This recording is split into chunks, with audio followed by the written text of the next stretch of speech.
A Dekalb County woman tells us she is angry and hurt that a police officer was able to plead to lesser charges. She accused the officer of sexually assaulting her. Channel 2's investigative reporter Mark Winnie has been digging into documents and all sides of this story. He joins us now live in Decatur. Mark? The judge's comments here, remarkable. Now, the alleged victim's lawyer, Chris Stewart, says he sent this letter to Dekalb County authorities to lay the groundwork for a lawsuit. He says she should have gotten justice in criminal court, but there are several sides to this story. Rape, that's what it is rape. It's just a miscarriage of justice. He maintains it was consensual. He took something from me and I will never forget it. His actions were reprehensible. Your ethical obligation is to seek justice, not seek convictions, not seek approval. Her lawyer, Chris Stewart, says we can call her Ms. W and call what was supposed to be a night of pre-Christmas frivolity at a restaurant bar in 2015 a nightmare. That she was involved in an altercation, DeKalb police charged no one, but Officer Darren Dye Harrell insisted she get in his police car for a ride home she didn't need. I was the designated driver for that evening. Stewart indicated Dye Harrell took Ms. W to a dark park and had sex, that she did not consent but did not say no or resist to survive. If I would have fought him back, yes, he would have murdered me.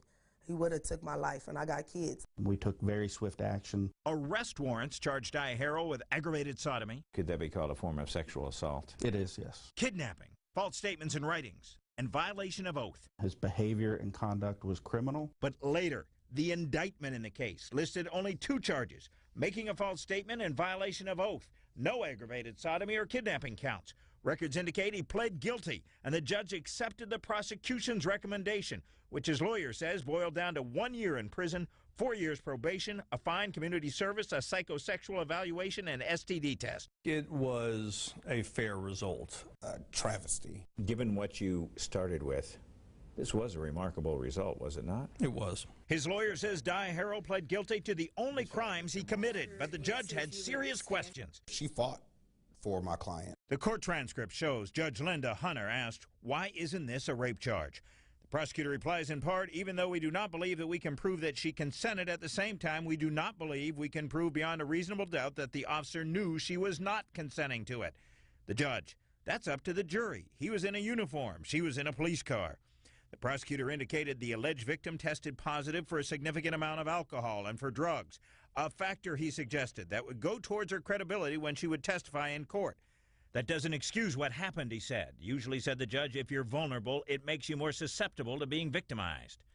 The judge said, "It's your case. I don't tell the DA's office how to charge a case," though later she added, "Honestly, I don't understand why this wasn't indicted as a rape case." We're not rabid attack dogs that proceed in spite of lack of evidence. Robert James says as district attorney at the time, he did not handle the case personally, but the prosecutor who did was one of the best on a stellar staff and ethical. He's a Boy Scout. The XDA says the prosecutor made the right call since he had doubts about who was telling the truth. I cry every day about it. I do. Now, in this handwritten note, Dye Harrell suggests that he chose basically to resign. Now, coming up on Channel 2 Action News at 6, what the current DA says about the situation, how his lawyer says Dye Harrell claimed the alleged victim came on to him, and the dramatic outcry that the designated driver describes soon after the event. Till then, reporting live, Mark Winnie, Channel 2 Action News.